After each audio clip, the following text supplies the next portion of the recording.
This week at NASA. It's my pleasure to introduce the commander of Space Shuttle Discovery. The 6-member crew of STS-133 awaits word from program managers on an official launch date for Space Shuttle Discovery's final flight. The 11-day mission to the International Space Station is targeted to begin on November 1st, with a late afternoon liftoff from the Kennedy Space Center. Vehicle's looking great. All of our activities are going great. We are basically trained and ready to fly. Unless there are unforeseen circumstances, shuttle managers are expected to give the go-ahead for that November 1st launch, following a flight readiness review to be held Monday at Kennedy. STS-133, the 35th shuttle mission to the orbiting complex, includes crew members Commander Steve Lindsay, pilot Eric Bowe, and mission specialists Alvin Drew, Mike Barrett, Tim Copra, and Nicole Stott. Discovery will deliver and install the permanent multi-purpose module, the Express Logistics Carrier 4, provide critical spare station components, and bring into space the first humanoid robot, Robonaut 2, which will take up permanent residency on the ISS. Soil inside shadowy craters on the moon is rich in useful materials. That's one of the findings by NASA scientists after analyzing the impact plume created by the Lunar Crater Observation and Sensing Satellite, LCROSS, mission last year. The lunar soil also showed that the moon is chemically active and has a water cycle.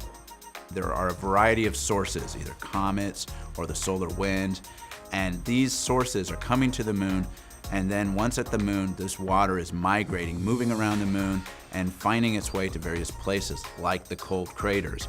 But it doesn't stop there. Once in the cold craters, there's chemistry going on that's further changing these compounds, having them interact with each other, and resulting in this mix of water and other things. LCROSS collected invaluable data as it flew through the debris kicked up by the crash of its Centaur rocket's spent upper stage into a permanently shadowed region of a lunar crater on October 9, 2009. The other thing we found that was really startling, a real surprise, was just the total amount of material other than dirt in this crater. We found between 10 and 20% other material. By other material, I mean water, hydrocarbons like methane and ammonia. We found things like carbon dioxide, sulfur dioxide. We even found mercury frozen out in this dark crater. That was a huge surprise. Scientists believe the materials found in the permanently shadowed region of the crater, named Cabeus, might not have seen sunlight for billions of years. I am having so much fun. At the White House Science Fair, President Obama viewed exhibits of winning student projects, ranging from breakthrough basic research to new inventions. Among the exhibits was one from a Los Angeles, California team that captured the Inspire Award, the most prestigious honor at the 2010 FIRST Tech Challenge. The NASA Robotics Alliance project supports participation in the FIRST robotics competition by providing grants to high school teams, as well as sponsoring FIRST regional competitions. NASA is bringing the public one step closer to the universe through a partnership with Gowalla. The mobile web application lets users check in via smartphone as they visit a location. When users visit a NASA-related venue, such as the Kennedy Space Center or here at the Smithsonian National Air and Space Museum, they'll be awarded a virtual NASA item, such as moon rocks or a space shuttle. Gowalla users collecting enough of these items will qualify for the chance to win a special limited edition NASA Gowalla map.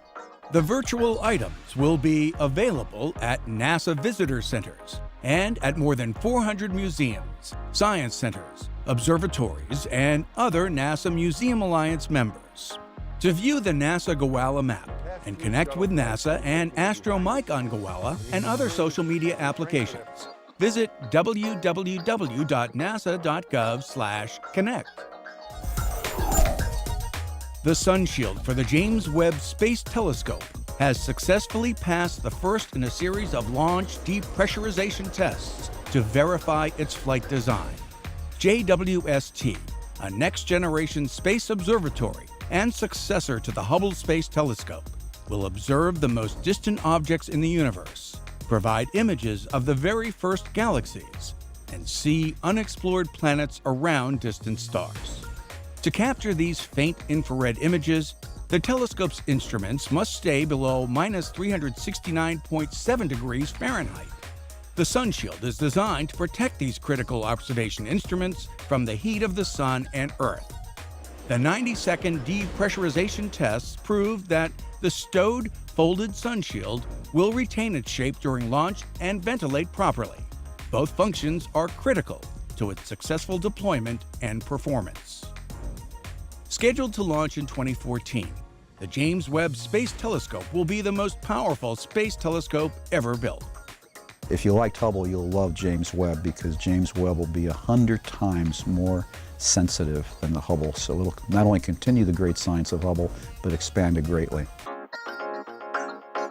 And now, centerpieces. Imagine a future where some airplanes can be controlled from cell phones, or cars get 100 miles to the gallon. That future is already here, as demonstrated at Aviation Unleashed, a conference in Hampton, Virginia, sponsored by NASA's Langley Research Center and the National Institute of Aerospace. The event worked to bring visionaries and entrepreneurs together to paint a picture of what kinds of surprises aviation might have for us by 2050. What will they be surprised to learn? That! They will be surprised to learn new technologies such as unmanned airspace systems. It's going to be exciting. I mean, wouldn't you love to have that in a larger size that you're inside and can fly around in? That could be our future. That could be sitting in your garage. For now, that quadricopter is primarily a toy.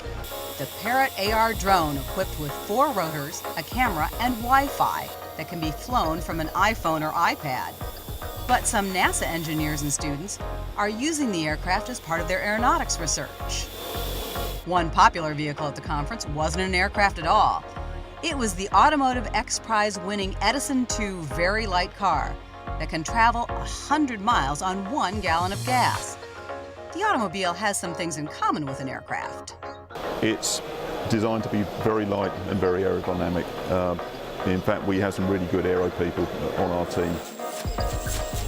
Some future aerodynamicists also gave conference participants a look at their vision.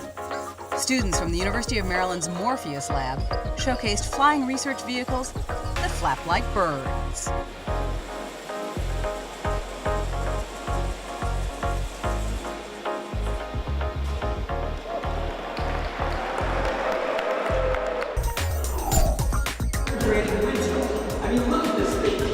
A 6-member crew from Discovery Channel's Mythbusters visited the Glenn Research Center to film a segment for the popular show. In its 8th season, Mythbusters tests the validity of common myths and rumors using scientific methodology and ingenuity. While they were not at liberty to discuss what myth they were busting, the show's crew did utilize Glenn's Icing research tunnel. The IRT is used by researchers to develop, test, and certify methods to prevent ice buildup on gas turbine-powered aircraft, as well as investigate de-icing and anti-icing fluids for both military and commercial aircraft. And that's This Week at NASA. For more on these and other stories, log on to www.nasa.gov.